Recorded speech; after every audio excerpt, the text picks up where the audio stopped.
El objeto que tiene este trabajo que tienen ustedes en mano es básicamente resolver un problema de carácter didáctico que se nos plantea.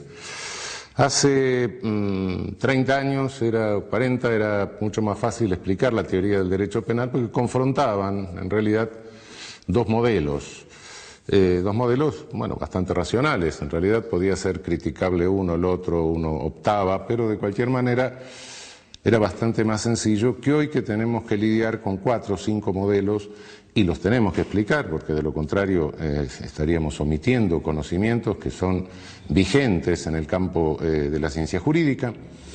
Entonces, lo que se nos plantea es la enorme dificultad para poder explicarles a ustedes desde el inicio un panorama con semejante complejidad, hacerlo comprensible y que no crean que los penalistas en realidad somos un conjunto de orates que discutimos teorías sin fundamento y que en definitiva no terminen tampoco comprendiendo cómo opera un modelo dogmático penal.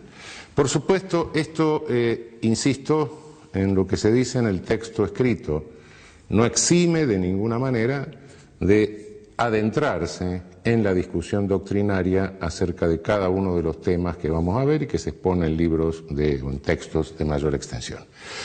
Pero básicamente lo que nos proponemos, dada esta dificultad, es que tengan sintéticamente un modelo. A partir de ese modelo, de la comprensión de ese modelo, se facilita la comparación con los restantes modelos de construcción dogmática del derecho penal. Por eso vamos a exponer un modelo sin discusión doctrinaria, La discusión doctrinaria la dejamos para un segundo momento y para textos más extensos, e insistiendo en que esto de ninguna manera les exime de entrar a la discusión doctrinaria y a los textos más extensos. Cuando nos preguntamos cómo se construye la teoría del derecho penal, bueno, básicamente el derecho penal responde, en su parte general, a 3 preguntas básicas. Primera pregunta, ¿qué es el derecho penal en sí mismo? ¿Qué es la teoría del derecho penal, por así decir? Segunda pregunta, ¿qué es el delito? Y tercera pregunta, ¿cómo se debe responder al delito? El deber ser de la respuesta al delito sería teoría de la responsabilidad penal o de la pena. ¿Qué es el derecho penal? ¿Qué es el delito? ¿Qué es la pena? Por decirlo en forma más sintética. Debo comenzar por destacar que la expresión derecho penal es equívoca. Es equívoca no solo en el lenguaje corriente, sino también en el lenguaje jurídico, en el lenguaje técnico. Se la usa con un elevado grado de imprecisión. Y esto es a veces problemático. Por derecho penal se dice frecuentemente la ley penal. Cuando se dice el derecho penal no prohíbe tal cosa, se está refiriendo a la ley penal.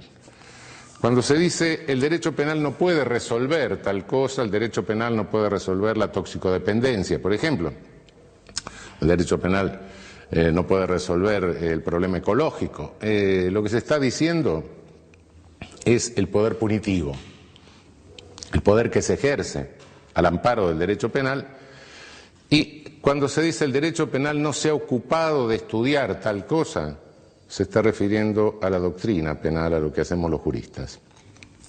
Son 3 sentidos distintos, con 3 protagonistas distintos. La ley penal la hace el legislador, el poder punitivo lo ejercen las agencias ejecutivas del Estado, por así decir la policía, y la doctrina penal, la teoría del derecho penal, la hacemos los profesores de derecho penal.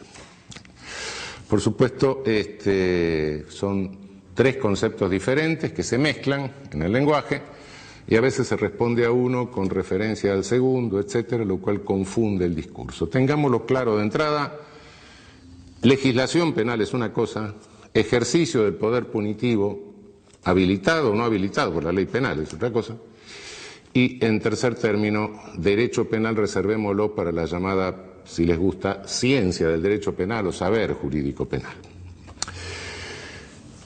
Hablé de poder punitivo. ¿Qué es poder punitivo? Poder punitivo es toda coerción del Estado que no persigue ni reparación,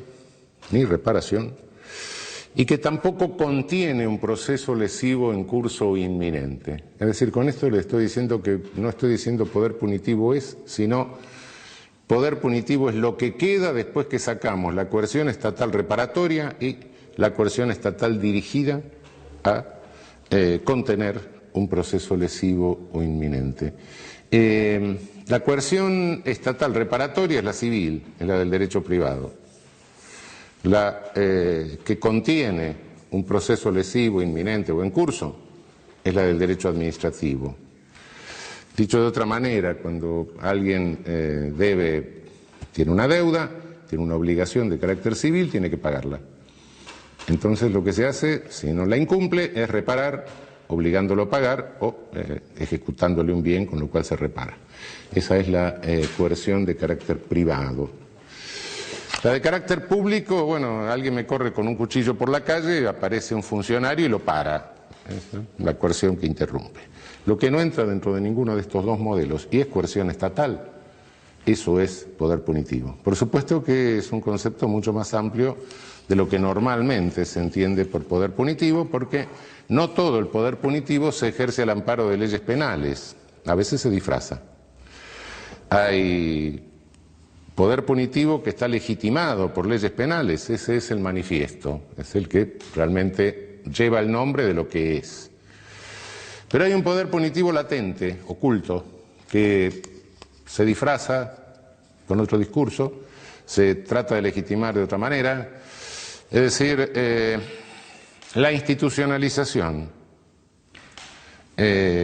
prolongada, no por un momento de etapa aguda, es decir, la institucionalización psiquiátrica prolongada, por ejemplo, la internación de un adolescente en un instituto, apilar viejos en una viejoteca para ver si se deprimen y se mueren rápido. Todo eso es poder punitivo. Y me atrevería a decir que era poder punitivo el viejo servicio militar obligatorio, en la medida en que excedía de la instrucción necesaria para armarse en defensa de la nación que dice la Constitución, y que no necesitaba 1 año ni 2 años, claro. Todo eso es ejercicio de poder punitivo con ley latente, es decir, una ley que se encubre con otro discurso. Cuando la ley es manifiesta, cuando la ley penal es manifiesta, ese es el poder punitivo que habilita la legislación penal. Y nuestro saber jurídico es el sistema de interpretación de las leyes penales manifiestas. No nos vamos más allá.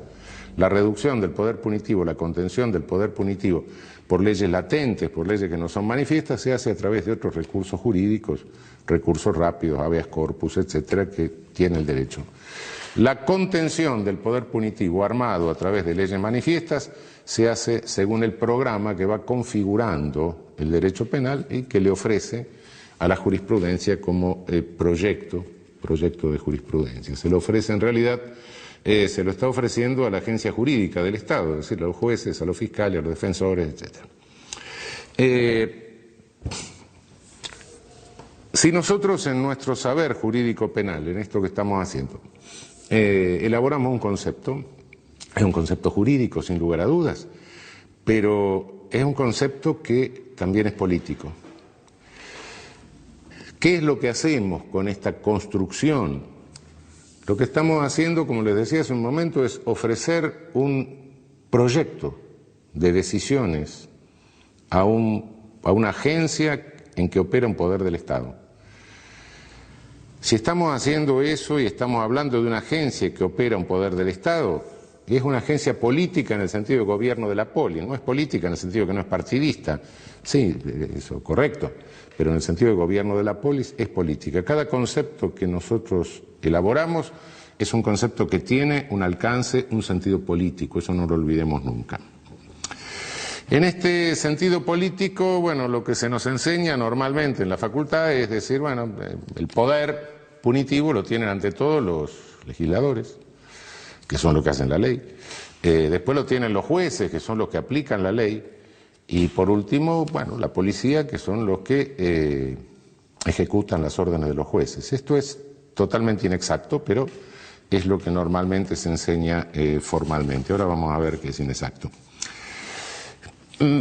Cada rama del derecho se define por las características de la sanción que tiene la violación a sus normas. Derecho civil, derecho administrativo, derecho laboral, derecho mercantil, etcétera. Sí. Bien, la sanción que tiene la violación de la norma penal es la pena. No voy a entrar a toda la crítica y a la exposición de las teorías de la pena, sino a decir qué son. Ese es el gran inconveniente que tenemos. Hay una vieja clasificación de teorías de las penas que viene desde 1830 más o menos, la pueden ver ustedes en algún texto más extenso con todas sus variables.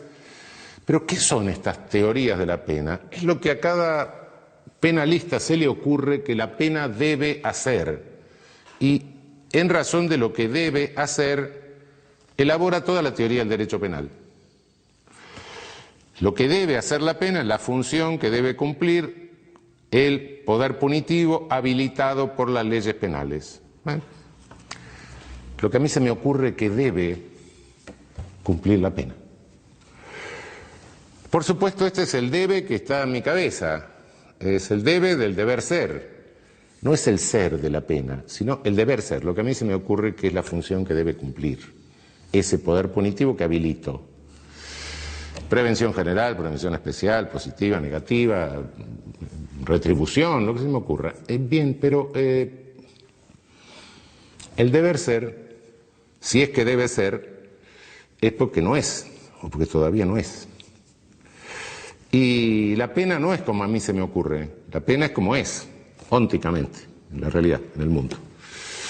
Si esto es así en el mundo, entonces, en la medida en que yo me sumo a una teoría de la pena, delido como debe ser la pena y construyo todo sobre la base de mi deber ser, le estoy haciendo un programa a las agencias judiciales, le estoy haciendo un programa político para que ejerzan su poder conforme a como yo entiendo que debe ser, pero que no es la pena. Y los estoy instigando a que apliquen penas que no son. Mirado desde el ser, el poder punitivo funciona exactamente al revés de la escala que dijimos hace un momento, legislador, juez, policía. Y funciona exactamente al revés porque el legislador lo que hace es lo que llamamos criminalización primaria, es decir, un proyecto de criminalización. Ahora, si ustedes agarran el Código Penal y en alguna noche de insomnio en la canícula, se leen toda la parte especial del Código Penal, todas las leyes penales especiales, se van a dar cuenta de que algunas de esas cosas hicieron en principio, pero en segundo término se van a dar cuenta de que en realidad si cada vez que se viola una norma o se cae en una descripción de esas, tendría que operar el poder punitivo, tendríamos que estar todos presos virtualmente. Entonces es un programa absolutamente irrealizable. Así como si el derecho civil se realizara perfectamente y cuando conflicto mínimo que se diera, voy a estacionar el auto, aparece un juez civil que me dice, no, el señor tiene prioridad y no usted que está mintiendo. Una sociedad totalmente ordenada. Si la norma penal se pudiera cumplir plenamente, sería invivible directamente, no separaría la sociedad, se paralizaría la sociedad. De modo que es un programa que tiene una extensión que es absolutamente inabarcable.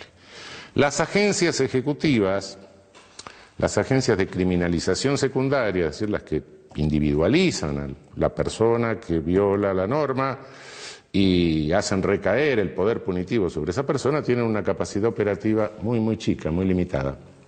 Policía tiene capacidad limitada para investigar delitos, tribunales tiene capacidad limitada para investigarlos y, bueno, las penitenciarias, las prisiones tienen una capacidad de alojamiento también limitada, de modo que de ese enorme programa solo se puede realizar un pedacito.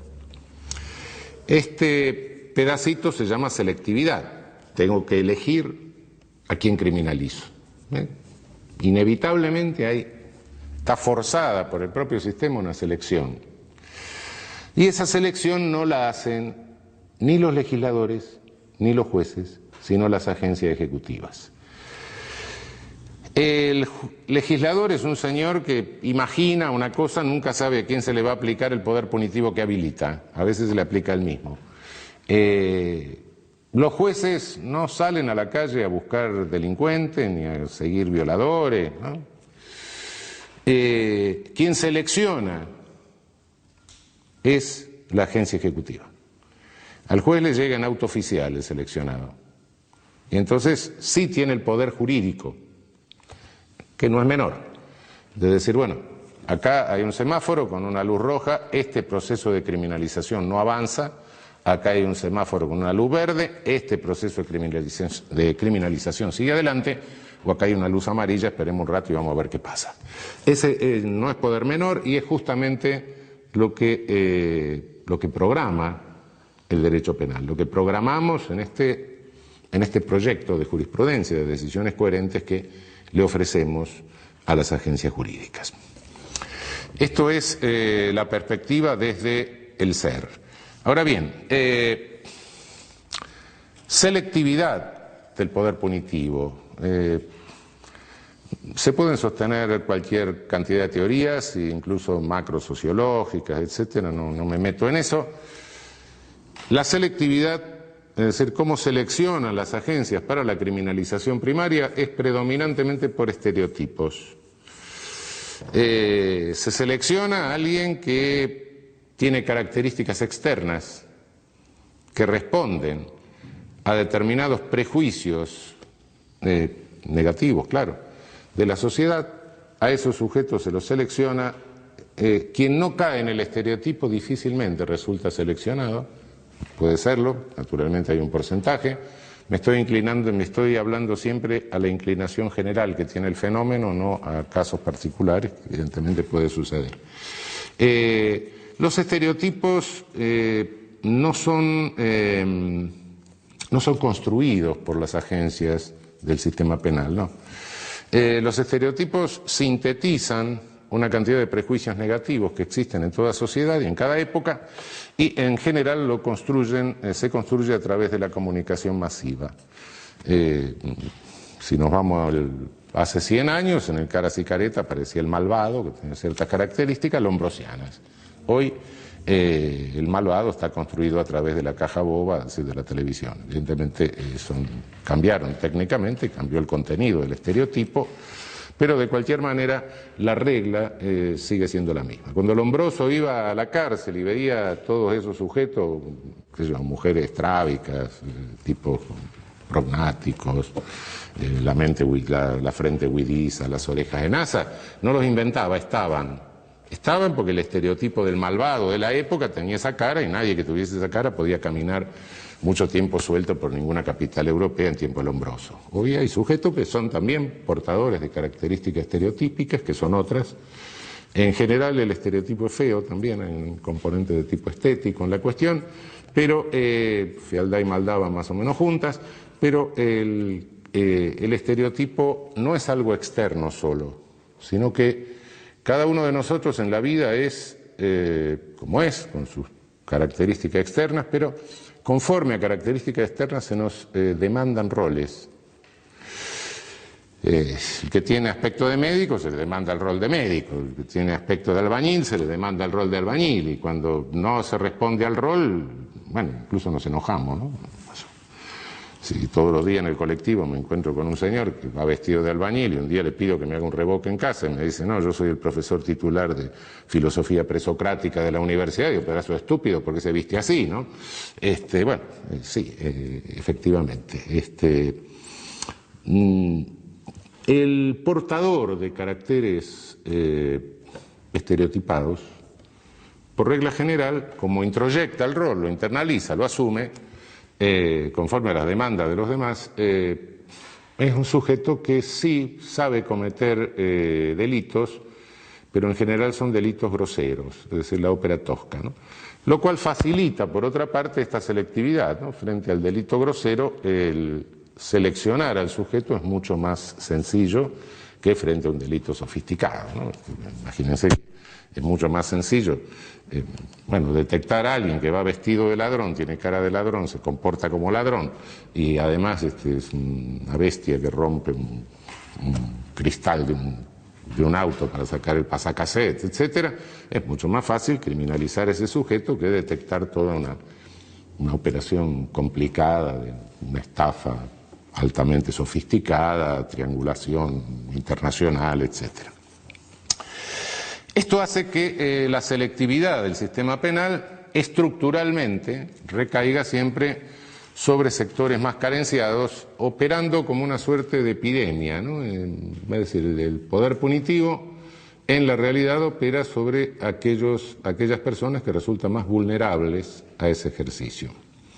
Y la selectividad es un dato de carácter estructural, esto, insisto, puede hacerse todas las teorías que se quieran, macrosociológicas, políticas, marxistas, lo que se le ocurra, pero este es un dato estructural. No hay ningún poder punitivo en el mundo que no se ejerza selectivamente por esta disparidad originaria entre lo programado y lo que es posible realizar como criminalización secundaria.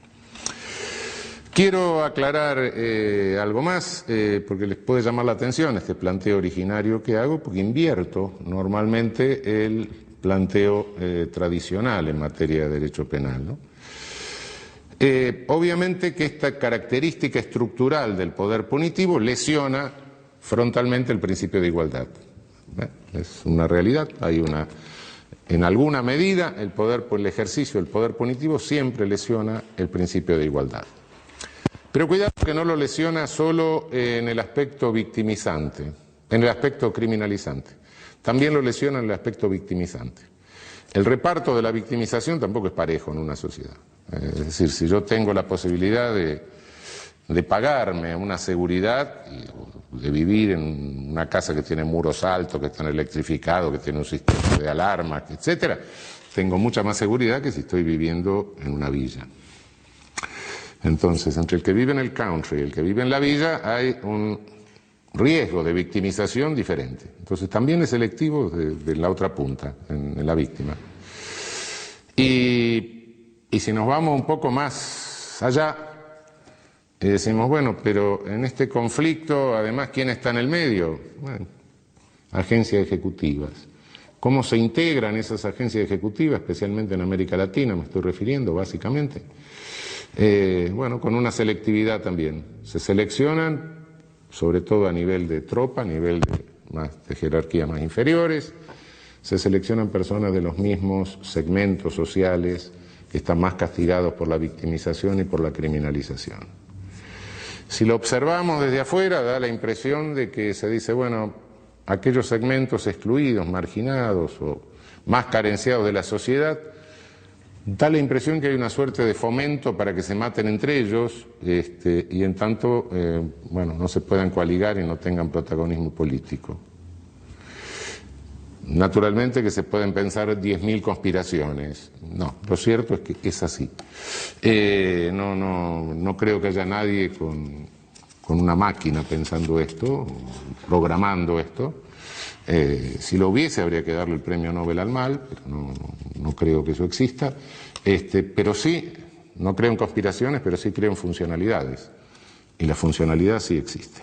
Bueno, llegó la hora, frente a esta realidad de qué es la pena, preguntarnos qué nos incumbe a los penalistas al hacer la teoría del derecho penal, ¿no? ¿Qué es el poder punitivo? Bueno, en el ámbito de la sociología se discute muchísimo. La pena en lo óntico, en lo real, cumple una función plural, como se puede deducir de esto que estoy diciendo. La discusión en este ámbito es una discusión muy viva, en el ámbito sociológico, pero básicamente la pena es un hecho político. El poder punitivo es un hecho político, no jurídico. Un viejo penalista latinoamericano, quizá una de las figuras más interesantes del penalismo latinoamericano del siglo XIX, Tobías Barreto, que fue profesor en la Universidad de Recife, en el norte de Brasil, decía, el fundador de la Escuela de Recife, decía que la pena es un hecho político, la pena es como la guerra, decía. Y efectivamente la pena es como la guerra. La podemos deslegitimar, podemos decir que no tiene sentido, puede haber toda la teoría abolicionista que se quiera, pero el poder punitivo queda ahí, como la guerra está deslegitimada. Desde la Carta de las Naciones Unidas está deslegitimada, pero abrimos el diario y vemos lo que pasa en el mundo. La guerra existe, el poder punitivo existe. No porque la guerra la deslegitimen los internacionalistas en sus tratados va a desaparecer, ¿no? Existe. Para que desaparezca hay que hacer otra cosa, no escribir tratado de derecho internacional. Y para que el poder punitivo se reduzca y desaparezca, también hay que hacer otra cosa, no escribir tratado de derecho penal. Yo no sé si tenía razón, quién era que tenía razón, si la guerra es la continuación de la política por otros medios, la política es la continuación de la guerra por otros medios. No sé si era Clausewitz o Foucault, pero evidentemente hay una función de contención que cumple el derecho, distintas ramas, pero el derecho, frente al fenómeno de la guerra y frente al fenómeno del poder punitivo. Frente al fenómeno de la guerra está el derecho internacional humanitario como parte o capítulo de los derechos humanos, ¿no? La teoría de los derechos humanos. Derecho internacional humanitario concretado internacionalmente en los convenios de Ginebra. No hay que matar prisioneros, hay que darle determinada alimentación con calorías, no se puede dejar que se mueran los náufragos, etc. La agencia encargada de ejecución de esto es la Cruz Roja Internacional. Nadie discute la función humanitaria de la Cruz Roja Internacional, que trata de controlar los aspectos más crueles de la guerra, en la medida de su poder limitado. Nadie impugna la legitimidad de la Cruz Roja Internacional porque no haga desaparecer la guerra. Bueno, no puede hacer lo que no tiene poder para hacer, hace lo que puede. Bueno, la Cruz Roja del momento de la política es el derecho penal. Nuestra función es una función de contención del ejercicio del poder punitivo. No estamos para legitimar el ejercicio del poder punitivo. El fenómeno jurídico no es el poder punitivo porque es un fenómeno político. El fenómeno jurídico que nos incumbe básicamente es la contención del ejercicio del poder punitivo para que no se desbande. Cuando el poder punitivo se desbanda, viene la masacre, viene el genocidio. Entonces no es menor nuestra tarea, quizá por ser una tarea tan cercana se pasa por sobre la tarea y se va a la legitimación. No es nuestra tarea legitimar un poder que no ejercemos, no lo ejercen las agencias jurídicas. Lo único que pueden hacer las agencias jurídicas, lo único que pueden hacer los jueces, un poder judicial, es contener el ejercicio del poder punitivo para evitar la masacre, para evitar el genocidio. De este modo, cuando me preguntan qué es la pena, respondo no sé, es un hecho político. Los sociólogos se ocuparán de ver las distintas implicancias que tiene este hecho político.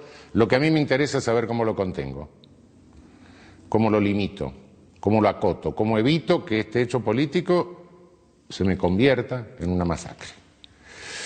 Esto yo la llamo una teoría agnóstica, una posición agnóstica respecto de la pena, agnóstica en un sentido metafórico, aunque a veces no tan metafórico, ¿no?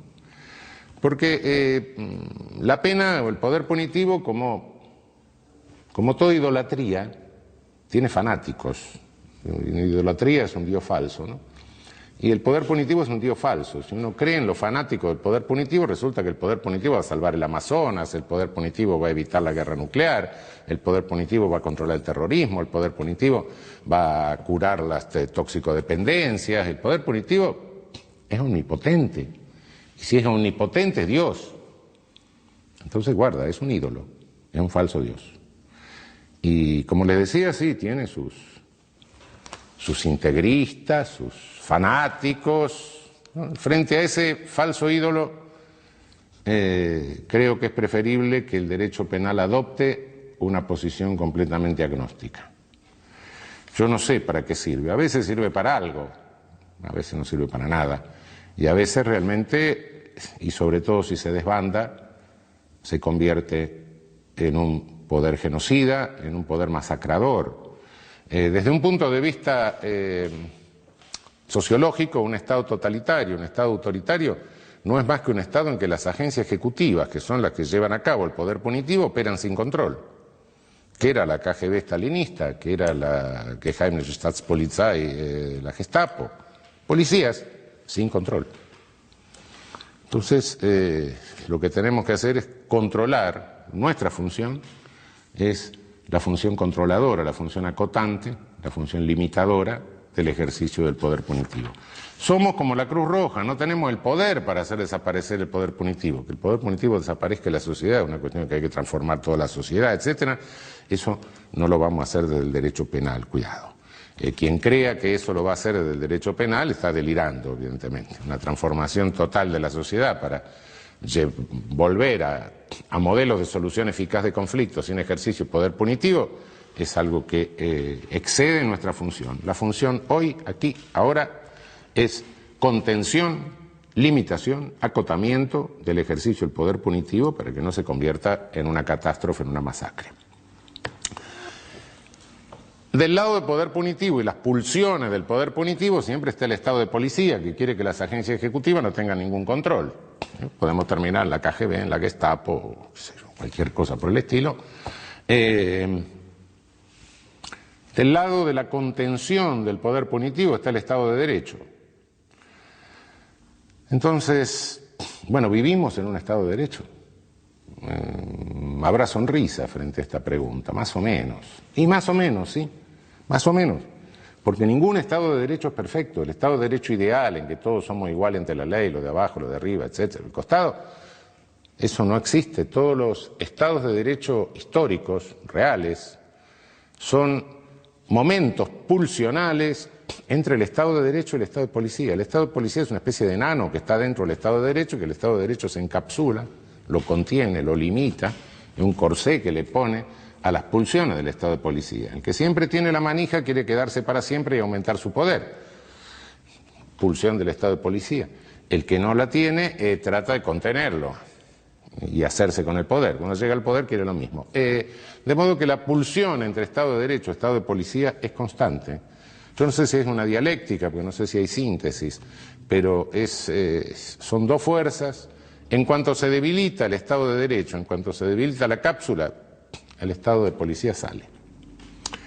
Y cada habilitación legal de ejercicio de poder punitivo, como es una habilitación legal de un ejercicio de poder selectivo, es un agujero que se le va haciendo en la cápsula al Estado de Derecho. Puede llegar a reventarlo, claro. Aumenta la posibilidad de arbitrariedad de las agencias ejecutivas del Estado, con lo cual lo debilita. Cada tipo penal, cada nueva ley penal es una nueva arma que tiene el ejercicio arbitrario del poder punitivo. Y las armas, como todos sabemos, las carga el diablo.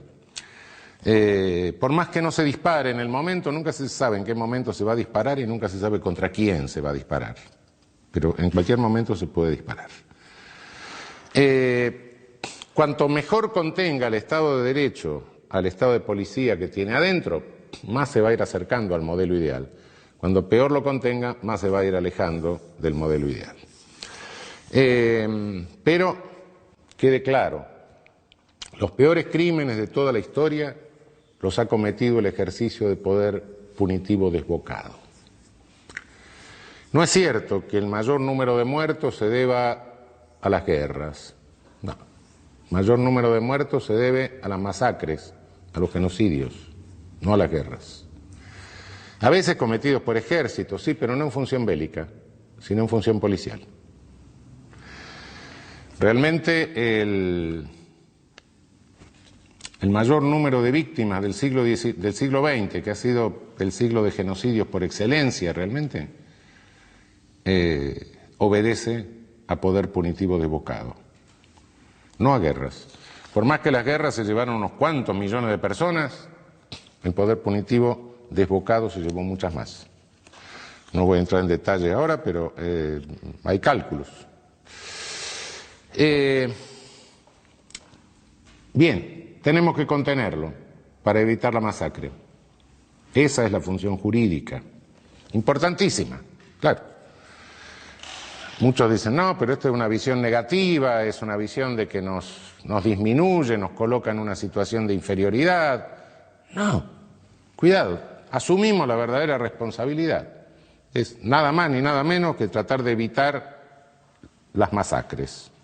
Si a alguien le parece que esto es insignificante, bueno, creo que está un poco equivocado. ¿Cómo lo hacemos? Somos un dique que está conteniendo las aguas del poder punitivo que pulsan por pasar y hacer la masacre. El dique nuestro, el dique jurídico, no tiene posibilidad de evitar totalmente el paso de aguas. Entonces, ese dique tiene que manejarse con un sistema de compuertas inteligente. El sistema de compuertas inteligente es un sistema de filtros. Tenemos que filtrar aguas. Tenemos que filtrar poder punitivo. Lo tenemos que filtrar porque de lo contrario nos rompe el dique si lo queremos parar del todo. Entonces no tenemos posibilidad de eso. Ese filtro tiene que consistir en medir grados de irracionalidad de poder punitivo. Quizá todo el poder punitivo sea irracional, incluso en los casos en que parece más racional, ¿no? Un señor está sentado leyendo el diario, viene el vecino, le da un hachazo, nos parece todo racional el ejercicio de poder punitivo. Sí, bueno, pero en definitiva, si lo pensamos un poco, nos damos cuenta de decir sí. Encerramos al sujeto, se quedó huérfano los hijos del muerto, la viuda tiene que salir a trabajar, el Estado tiene que atender con previsión social, etcétera. Este sujeto lo tenemos encerrado, no hace nada. Sí, lo encerramos 1 año, 10 años, 20 años, 30 años, lo matamos. Sí, pero el conflicto se creó y no le hicimos hacer nada por resolver el conflicto, de modo que muy racional tampoco es, de cualquier manera. ¿Sí? Algo hay que hacer, bueno, sí, no puede nadie darle un hachazo al vecino, pero quizá en el fondo, hasta en los casos más claros en que nos parece razonable el poder punitivo, sí es racional. Pero bueno, de cualquier manera tenemos que seleccionar. Y decir, bueno, en este caso el contenido de irracionalidad es menor, lo dejamos pasar. En otros casos el contenido de irracionalidad es mucho mayor y ahí no lo podemos dejar pasar. Entonces este sistema inteligente de filtros es lo que nos dice, bueno, hay aguas que son más turbulentas, que son más contaminadas, que son más sucias, las más irracionales, esas no pueden pasar. Dejemos pasar aquellas que son menos contaminadas, menos sucias. Dejemos pasar el poder punitivo menos irracional.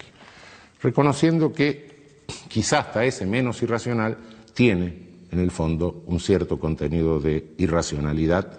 ¿Por qué? Porque no resuelve el conflicto. Y no resuelve el conflicto porque el poder punitivo siempre deja fuera del conflicto a una de las partes, que es la víctima. ¿Por qué? Porque el señor Estado dice la víctima soy yo, usurpa el poder de la víctima. El soberano dice el ofendido soy yo. El ofendido va a ser usted, soy a mí que me rompieron la cara.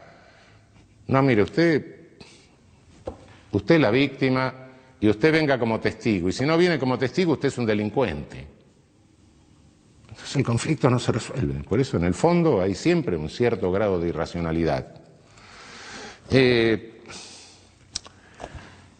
Contener el poder punitivo de esta manera, en este momento, tiene una alta importancia, muchísima importancia. ¿Por qué? Porque domina en el mundo un discurso único de medios que propugna la venganza y el desenfreno de todo poder punitivo.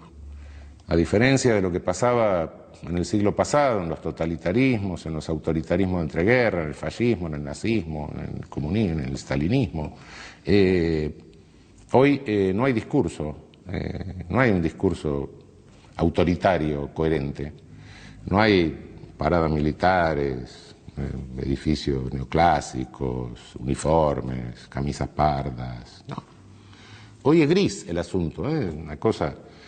Hoy tiene la cara de las administraciones republicanas de Estados Unidos. Hoy no, es un discurso que es el no pensar, hay publicidad, no hay discurso, realmente. Esa publicidad tiene una eficacia realmente importante, ¿no? Y bueno, es discurso único de medios que tiene preso a los operadores políticos, a los legisladores, le hace hacer barbaridades a los legisladores, hay destrucción de códigos penales, destrucción de la codificación penal, de modo que esta función de contención del poder punitivo en este momento yo diría que es una función civilizatoria. Es lo que realmente puede salvar a nuestra civilización de un embate totalmente destructor de lo que son valores que se han defendido a costa de la vida de millones de personas, ¿no? Esta es la función de nuestro saber, es la función en razón de la cual construimos la teoría del derecho penal. Ofrecerle a las agencias jurídicas un programa que optimice su potencial controlador y reductor del ejercicio del poder punitivo y que a la vez le permita resolver los casos con coherencia, con no contradicción y con adecuación a la ley. Bien, en esto el derecho penal está acompañado por otros saberes, no son exactamente el propio derecho penal. Es inseparable el derecho penal del derecho procesal penal. ¿Qué es el procesal penal?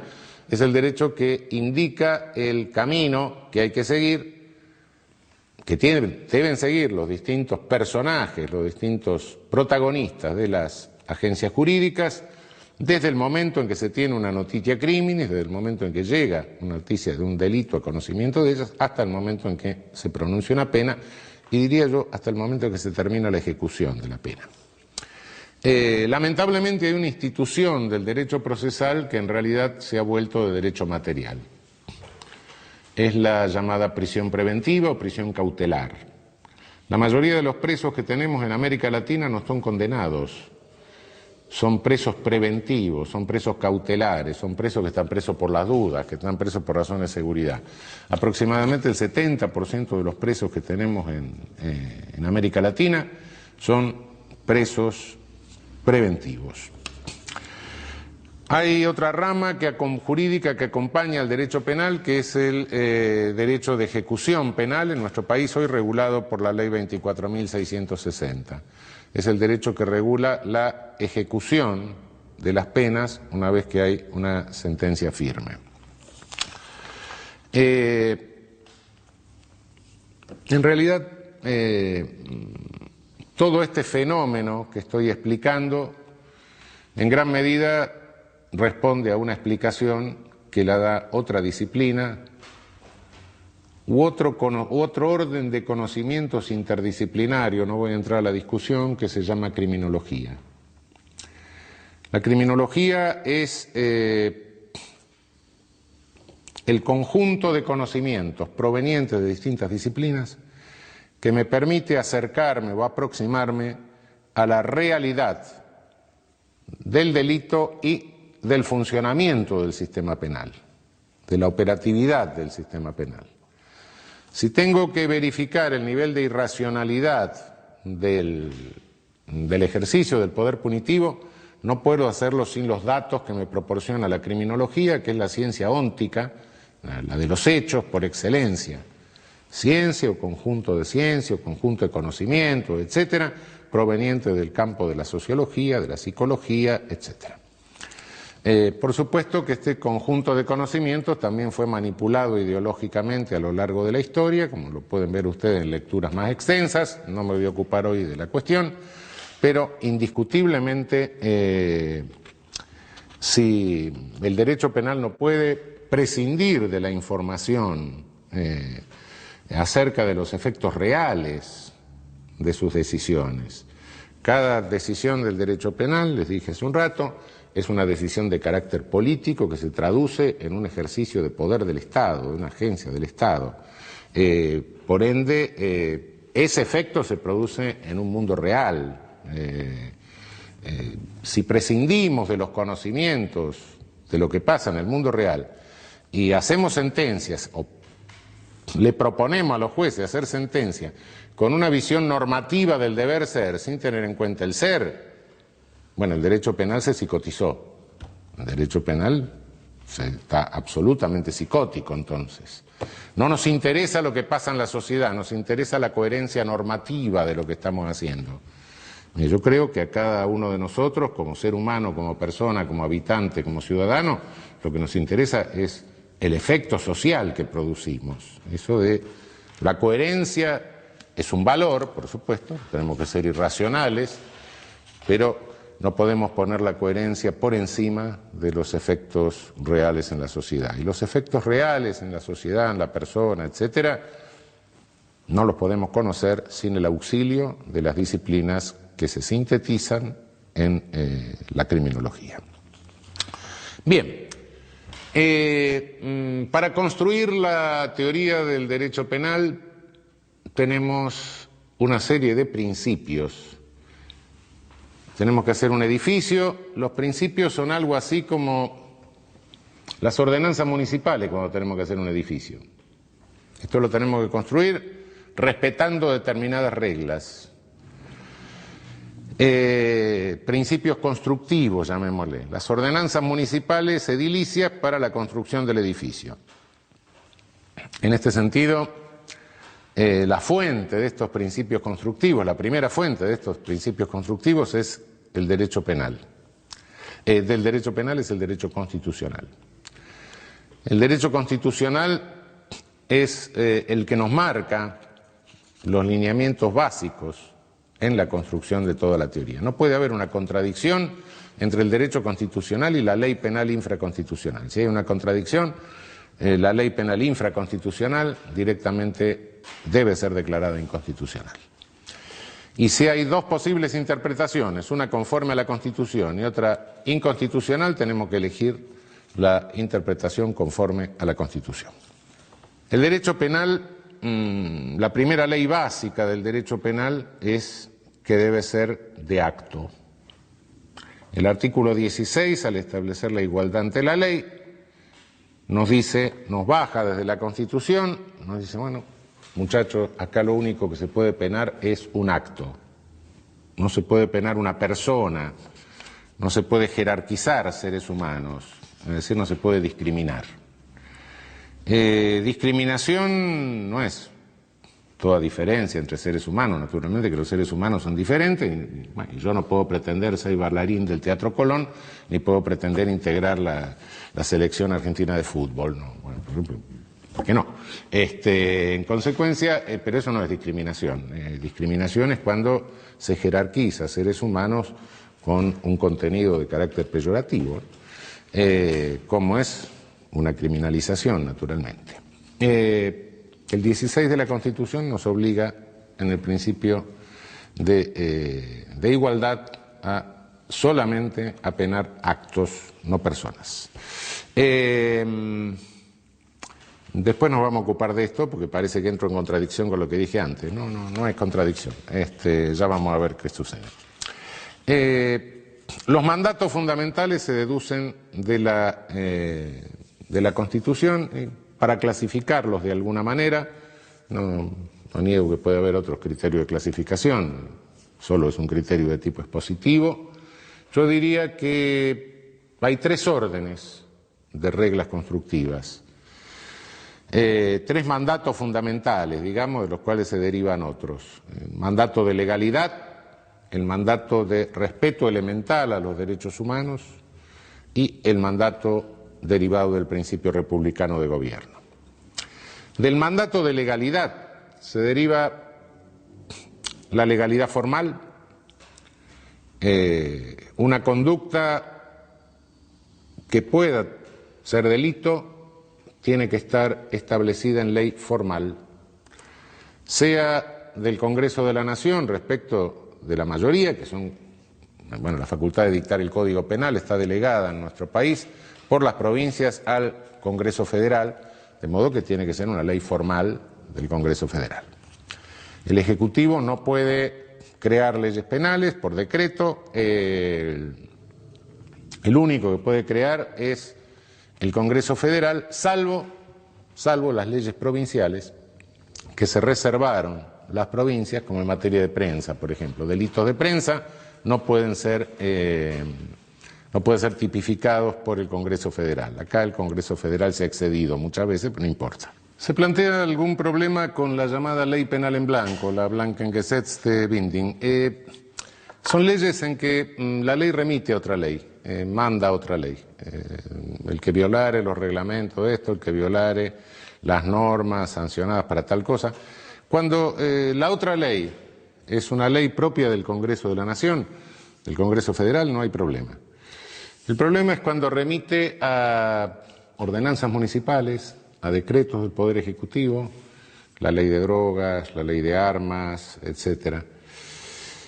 Yo tengo dudas muchas veces sobre la constitucionalidad de estas remisiones. En realidad pueden representar en algunos casos verdaderas delegaciones de poder punitivo que son propias y exclusivas del Congreso de la Nación.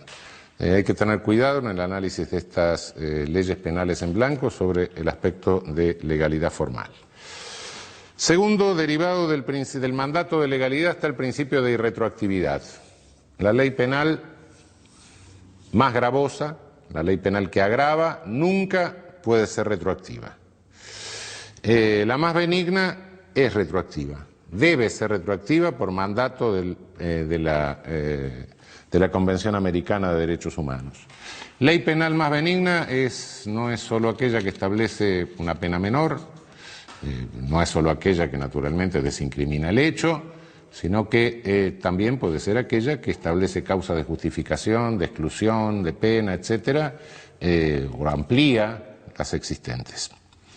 Hay leyes desincriminatorias que por supuesto son más benignas, también está la ley desincriminatoria anómala, que es la ley de amnistía, el olvido del delito, amnistía viene de amnesia, ¿no?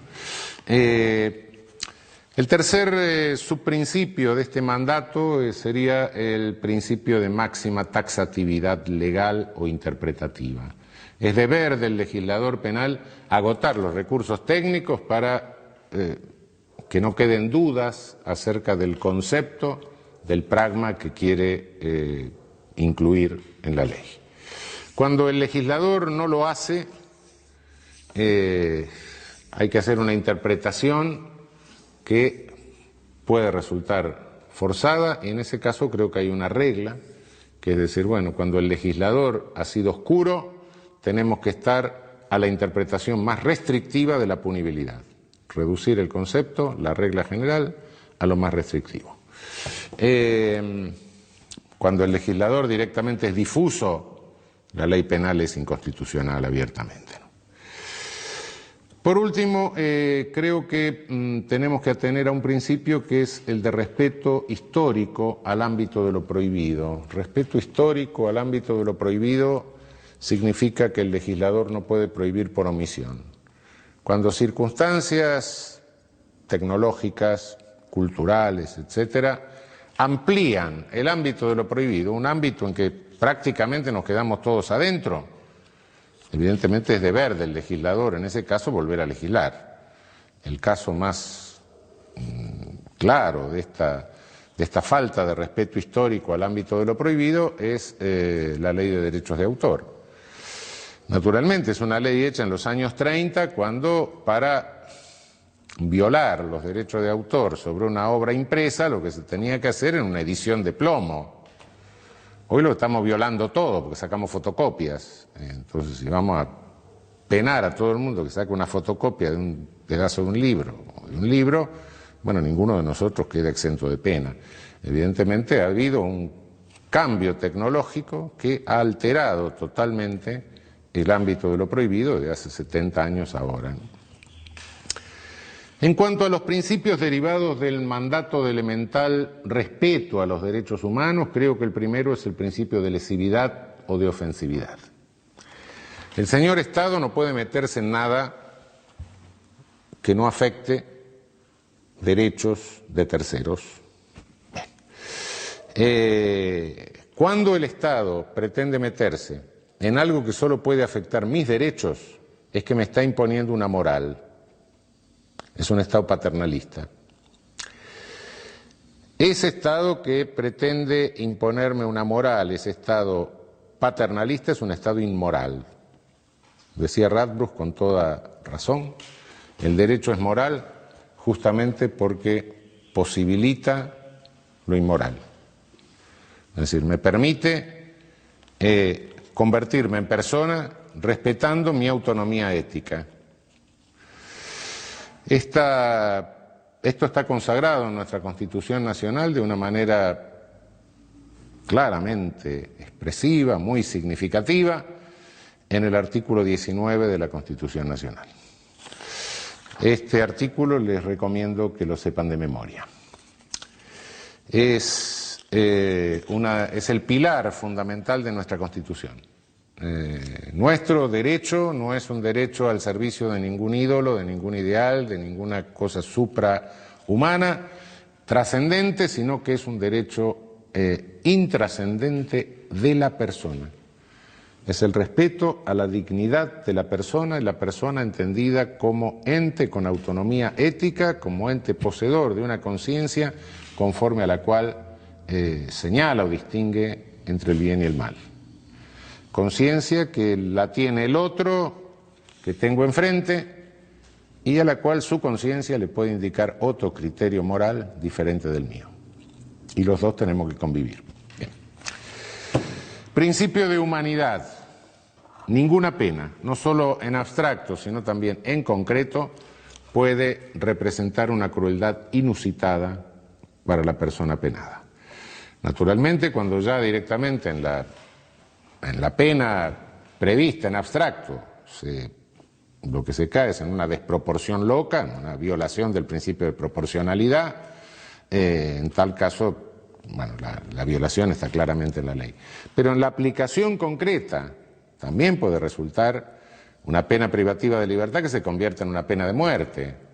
Es decir, una persona que privada de libertad, pero con un padecimiento susceptible de ser tratado, pero que los efectos de la privación de libertad le pueden condicionar una situación depresiva que dificulta el tratamiento y que lo lleva a la muerte. El problema de la pena naturalis, cuando del propio hecho se deriva un daño hacia la persona de una calidad tal que directamente hace absolutamente inútil o cruel en ese supuesto la aplicación de la pena. Un sujeto va a poner una bomba, le revienta la bomba, le vuela los dos brazos, las dos piernas, va a poner una pena. O hechos culposos, sobre todo, hechos culposos de tránsito, donde el sujeto sufre lesiones graves, lesiones gravísimas, queda mutilado, se muere toda la familia. Del propio hecho surge, bueno, ahora que todavía que pasó esto, voy a poner la pena, son violaciones al principio de humanidad. El principio de intrascendencia mínima, o de intrascendencia máxima, o de mínima trascendencia. La pena siempre trasciende a terceros, es casi inevitable, sobre todo si es pena privativa de libertad, trasciende a la familia. Si el sujeto es un comerciante, un industrial, la pena puede trascender a su actividad y por ende trascender a empleados, trabajadores, etcétera. Es casi inevitable que la pena trascienda, por más que es un principio que la pena no puede trascender la persona del infractor, pero de hecho la pena trasciende. Bueno, hay que tratar el principio de trascendencia mínima, impone que evitemos toda trascendencia absolutamente innecesaria, que sea innecesaria, que limitemos la trascendencia a aquello que es inevitable como consustancial ónticamente a la pena. La prohibición de doble punición. El hecho todo delito debe ser penado una vez y una única vez. No puede haber dos penas para un mismo delito. Esto no se debe hacer.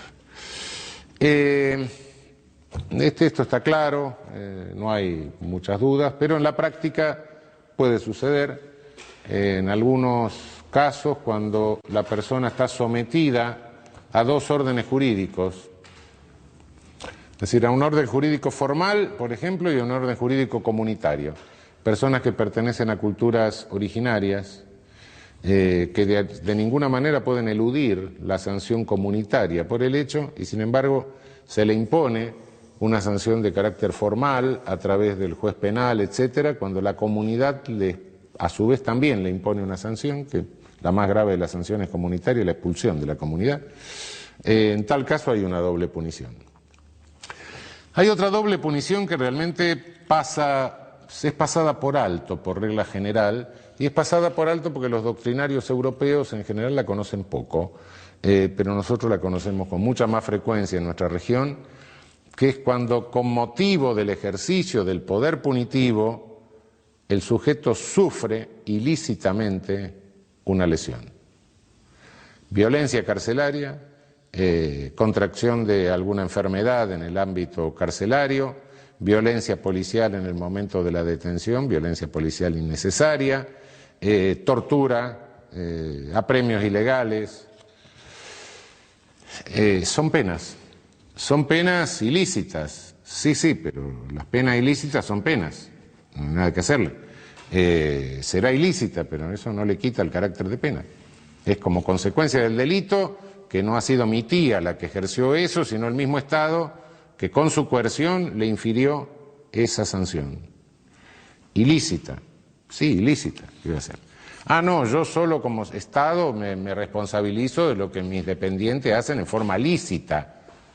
Diablo, a mí me gustaría realmente tener una empresa en la que yo pudiera responsabilizarme solo de lo que mis dependientes hacen en forma lícita. Y lo que hacen en forma ilícita, no, eso no tengo nada que ver. No, son penas. A la hora de la pena formal hay que tener en cuenta esto porque es una manifestación de doble prohibición.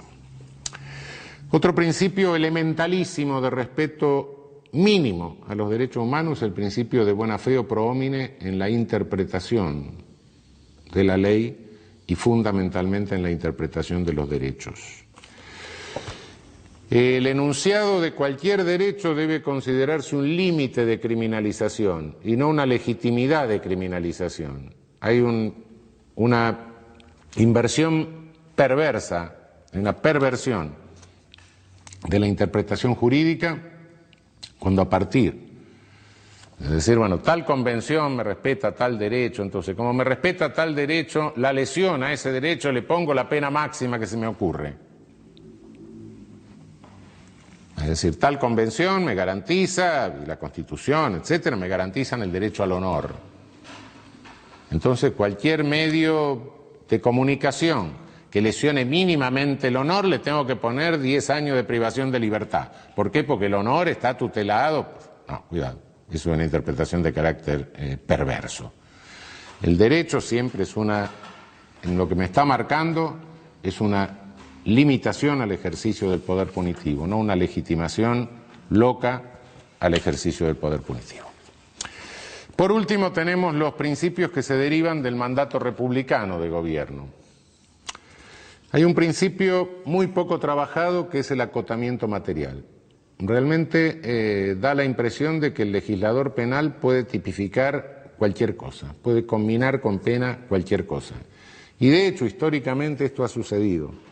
Si ustedes se fijan, todas las declaraciones de derechos que tienen ahí en el apéndice de la Constitución, van a ver que cuando llega la parte penal, sobre todo se la delimita formalmente, porque el contenido, la limitación al legislador en cuanto al contenido de lo prohibido está muy poco trabajada. El principio de lesividad, etcétera, bueno, pero ¿qué bienes jurídicos? ¿Qué tipos de conductas?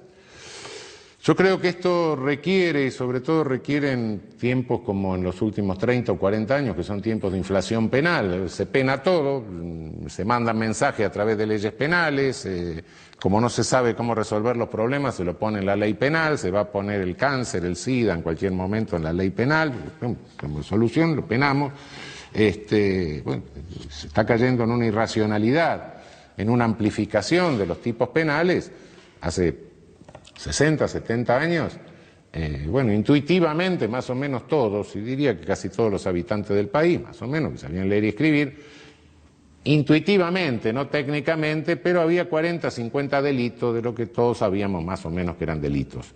Hoy directamente no lo sabemos los profesores de Derecho Penal, no lo saben los jueces, que de repente dictan sentencias en base a legislación penal derogada. Es decir, directamente se ha convertido esto en una monstruosidad, producción de leyes penales cotidiana, lo cual, bueno, ha descodificado toda la legislación y ha causado. Frente a esto, creo que tenemos que profundizar, que sería tarea inmediata de la doctrina penal, del derecho penal, profundizar el principio de acotamiento material. Básicamente creo que habría que proscribir toda habilitación de poder punitivo que sea absolutamente inidóneo, groseramente inidóneo para obtener el fin proclamado, ¿no? Si tuviera que ejemplificar con un caso de absoluta inidoneidad para obtener el fin proclamado, diría que la punición del consumidor de un tóxico prohibido para evitar la toxicodependencia y el tráfico de tóxicos prohibidos. Es un absurdo, por supuesto. Naturalmente, hay quien dice, no, porque si no hay consumidores no va a haber tráfico. Bueno, sí, saquemos la frontera para que no haya contrabando. Eliminemos el matrimonio para que no haya divorcio. No, eso no es absurdo. Hay una grosera inidoneidad del medio como para obtener ese resultado. Creo que la otra regla que podría profundizarse es la proscripción de las tipificaciones de conductas o conflictos que pueden resolverse satisfactoriamente por otros medios, ¿no? Si mañana se le ocurre al legislador penar la omisión de pago de la cuenta telefónica, por ejemplo, la solución que tiene es cortarme el teléfono, termine la historia, no me va a mandar al juez penal. Y tercero, creo que hay que tener mucho cuidado, algo que Alessandro Baratta llamaba la máxima limitación de la respuesta contingente. Tener mucho cuidado, observar muy atentamente la constitucionalidad de las leyes que son respuesta contingente a fenómenos, respuesta contingente a la alarma por un hecho, ¿no? Respuestas políticas, mensajes que manda el legislador frente a un hecho que obtiene una gran notoriedad mediática. Del sistema republicano de gobierno se deriva otro principio que es el de superioridad ética del Estado. Si el Estado pretende habilitar poder punitivo, el Estado tiene que tener, quedarse, o sostenerse en un plano de superioridad ética respecto del criminal. No puede actuar aplicando la misma conducta, conduciéndose de la misma manera que se conduce el delincuente. Cuando el Estado opera de esa manera, se degrada, se deteriora. Se convierte en un Estado éticamente a la par del delincuente, como si fuera dos fuerzas que chocan y nada más. Nosotros tenemos algunas disposiciones introducidas en los últimos años como grandes novedades del Estado posmoderno, realmente no son más que cosas que se traen del Estado premoderno, que violan este principio. El llamado arrepentido, por ejemplo, que no de arrepentido no tiene nada, es un sujeto que es un delincuente y que aparte de ser un delincuente es una porquería porque ni siquiera tiene la ética propia del delincuente, y entonces negocia su impunidad con el Estado. El Estado se sienta con un criminal y le dice, bueno, vos hiciste algo grave, ¿sí? Dicen hechos graves normalmente, como hiciste algo grave y como tenés una participación importante en eso grave que hiciste, a ver si podés denunciar a tus compinches y entonces yo te voy a premiar dándote menor pena o librándote de pena. El Estado no hace más que comprar a un delincuente para sancionar a otros delincuentes. Otro es el famoso agente encubierto, es decir, el Estado manda a un señor a delinquir, bueno, delinca, y yo que soy víctima de ese señor me lo tengo que aguantar. ¿Por qué? Porque ese señor es un funcionario del Estado que está victimizándome a mí para realizar la justicia penal. Yo soy un ciudadano que no tengo derecho a gozar de todos mis derechos, mis bienes, etcétera, y nadie tiene por qué interferir en mi vida ni privarme de ningún derecho con el pretexto de que el valor supremo de realización de la justicia penal me está defendiendo. Como me está defendiendo, me roba el auto. Y si yo llego a sacar un arma en legítima defensa para defender mi propiedad, que es el auto, entonces me mata.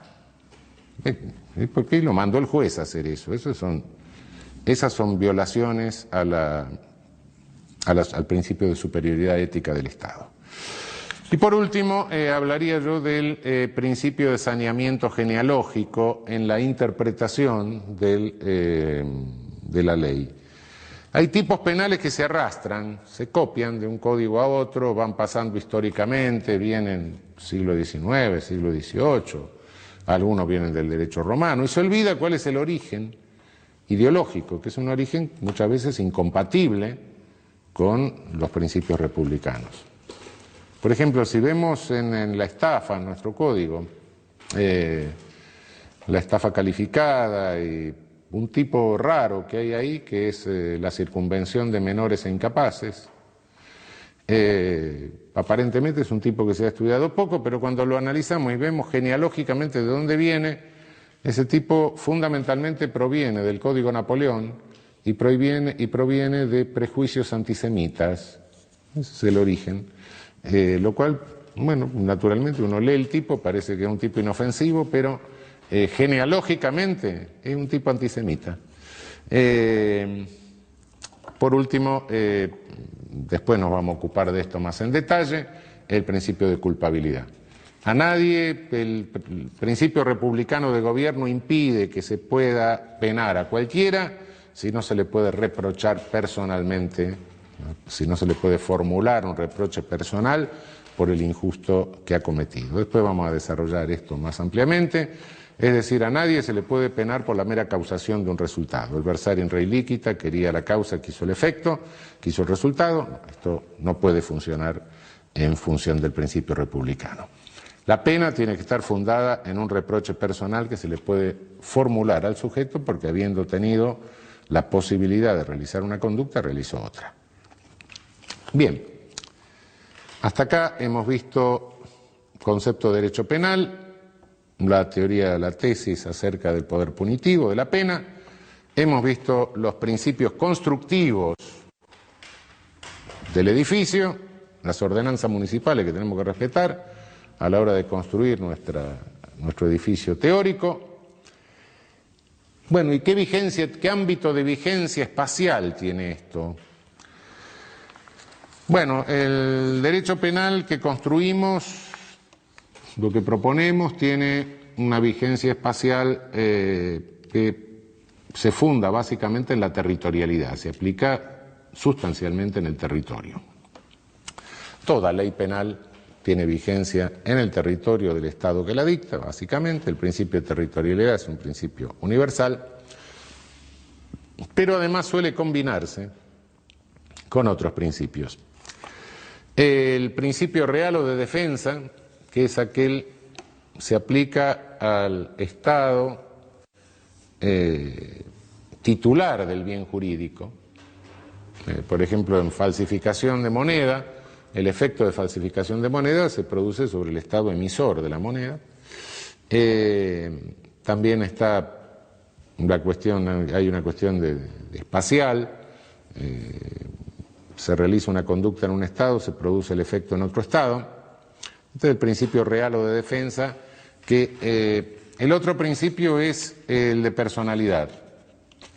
Según el principio de personalidad, la ley penal sigue a la persona, esté donde esté, ¿no? Es el principio de personalidad activa, es decir, sigue al infractor lo sigue el derecho penal de su país, aunque cometa el delito en otro lado, pero también el principio de personalidad pasiva, la víctima. La nacionalidad de la víctima determina la ley aplicable al victimario. Nuestra ley positiva no reconoce principio alguno de nacionalidad o de personalidad, ni activo ni pasivo. Y por último tenemos el principio universal. En casos de delitos contra el derecho de gentes o delitos de lesa humanidad, artículo 102 de nuestra vieja Constitución de 1853, artículo 118 actual, que es exactamente el mismo texto del 102 de la Constitución originaria. En caso de delito contra el derecho de gentes, corresponde el juzgamiento a los tribunales federales de nuestro país. Este es el principio universal. Cuando un sujeto comete un delito de lesa humanidad, puede ser juzgado por cualquier Estado. El Estado que lo agarra lo juzga. Principio de derecho internacional público, consuetudinario en su origen, hoy sancionado a través de convenciones internacionales. En el derecho internacional, la costumbre es fuente del derecho. Y es obvio que el principio universal, en nuestro caso, era este ius cogens, era este derecho consuetudinario. En la Constitución de 1853 está reconocido este derecho consuetudinario, contra lo que dicen muchos hoy, y está reconocido porque el principio universal en la Constitución de 1853 emergía del derecho internacional consuetudinario porque no había convenciones. Entonces queda claro que nuestra Constitución desde sus orígenes reconoce la fuente consuetudinaria del derecho internacional y por ende del derecho internacional penal. El derecho penal internacional es un fenómeno que se produce a partir de del final de la Segunda Guerra Mundial, Tribunal de Nuremberg, Tribunal de Tokio, tribunales establecidos por los vencedores, tribunales ad hoc, tribunales especiales creados por Naciones Unidas, mucho más acá, que fueron los tribunales ad hoc para la ex Yugoslavia y el tribunal ad hoc para Ruanda, crímenes de lesa humanidad cometidos en territorio de los Balcanes y en África, en Ruanda. Y finalmente tenemos el derecho penal internacional, o internacional, sí, derecho penal internacional, que es el de, el instrumento último es el Estatuto de Roma, que crea el Tribunal Internacional, el Tribunal Penal Internacional. Se discute la función de la pena en el derecho penal internacional. Yo creo que la pena no cambia de ninguna manera su carácter. El poder punitivo no pierde el carácter selectivo por el hecho de internacionalizarse. Conserva todo su carácter selectivo, más aún quizás se agudice porque entran factores políticos. Sin lugar a dudas que a un tribunal penal internacional va a dar a alguien que perdió el poder. Sí, mientras lo tiene, no. Lo cual agudiza la característica selectiva que tiene el ejercicio del poder punitivo. ¿Significa esto que la pena por esta razón, la pena del derecho internacional penal no tiene ninguna utilidad? No, yo creo que la tiene. Creo que la tiene en dos sentidos. Primero, diría que puede poner orden, es susceptible de poner un poco de orden en algo que si se va de la mano puede resultar terriblemente caótico, como sería el caso de la aplicación indiscriminada del principio universal. Si a cada uno se le ocurre empezar a penar al jefe de Estado vecino que encuentra en su territorio, bueno, vamos a tener un pequeño problema. El derecho universal, el principio universal es un principio generoso, pero en el cual hay que tener bastante cuidado en su aplicación, porque la calificación la puede hacer el Estado que ejerce la competencia o la jurisdicción, y en tal caso esto puede resultar caótico. Creo que eso permite poner bastante orden en la cosa. En segundo término, creo que hay algo que después lo vamos a ver un poco más claro al hablar de culpabilidad. A medida que mayor es el ilícito, a medida que mayor es el esfuerzo que el infractor realiza para ponerse al alcance del poder punitivo, menor es el poder que tenemos las agencias jurídicas para contener el poder punitivo. Esto lo verificamos históricamente. Cuando el infractor que ha hecho un enorme esfuerzo por alcanzar el poder punitivo, del genocida, es ejecutado por una víctima, o por varias víctimas, el poder punitivo frente a este ejecutor, frente a la víctima vengadora, si se quiere decir, se encuentra muy limitado, muy acotado. Esto se verifica históricamente, ¿no? Colgaron a Mussolini en la plaza de Dongo, y bueno, ¿cómo terminó la cosa? Y terminó que unos cuantos años después el tribunal de Como dijo, mire, como no se había terminado la guerra, entonces fue un acto bélico. ¿Por qué? Porque, bueno, porque 2 y 2 son 5. ¿Qué pasó con los armenios que mataron a los genocidas turcos en Alemania? Y lo declararon inimputable. Es decir, no tenemos, pierde la agencia jurídica la autoridad ética para contener el poder punitivo. Entonces se nos da una disyuntiva, se nos da Dongo o Nuremberg. El sujeto se sale de la comunidad, el genocida pierde la condición de persona, se sale de la comunidad. Es un sujeto al que cualquiera le puede hacer cualquier cosa, es un... se queda, pierde la paz, es la vieja pérdida de la paz, la Friedlosigkeit. Es un sujeto que queda sin protección comunitaria,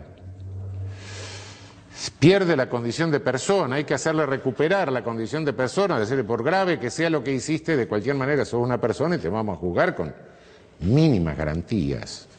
Por supuesto que no recuperaron mucho la condición de persona los que ahorcaron en Nuremberg, ¿no? Bueno, pero lo que se está haciendo ahora con el Estatuto de Roma, que marca una pena máxima de 30 años, lo que se está haciendo, lo que se hizo con los tribunales ad hoc de la ex Yugoslavia, lo que se hizo con el tribunal ad hoc de Ruanda, es decir, hacerle recuperar la condición de persona y por otra parte evitar una reacción de carácter que es de una horda. Es decir, si nos paramos frente a un genocidio, nos paramos como civilización, no nos paramos como horda. Si tenemos que elegir entre Dongo, colgar a Mussolini pata abajo, cabeza abajo, etcétera, y Nuremberg, y bueno, elijamos Nuremberg. Por lo menos en Nuremberg no se mató a la amante de Mussolini, a Claretta Petacci ni al hermano. No. En Nuremberg mataron a los que tuvieron que matar. Y condenaron a los que tuvieron que condenar y absolvieron a algunos. Bueno, está bien. Con mínimas garantías, sí, cierto. Pero bueno, se evita el acto vandálico, el acto, se recupera de alguna manera la condición de persona del genocida, del criminal contra la humanidad. Lejos de ser un derecho penal del enemigo, es la negación del derecho penal del enemigo. En el derecho penal del enemigo le digo, vos no sos más persona. Aquí se le dice, pese a lo que hiciste, sos persona, vení que te voy a juzgar con mínimas garantías, por lo menos. No voy a dejarte librado a una horda asesina. Bien, con esto cerramos el panorama de la primera pregunta de qué es el derecho penal. Hemos visto la noción de derecho penal, los principios constructivos del edificio teórico del derecho penal, hemos visto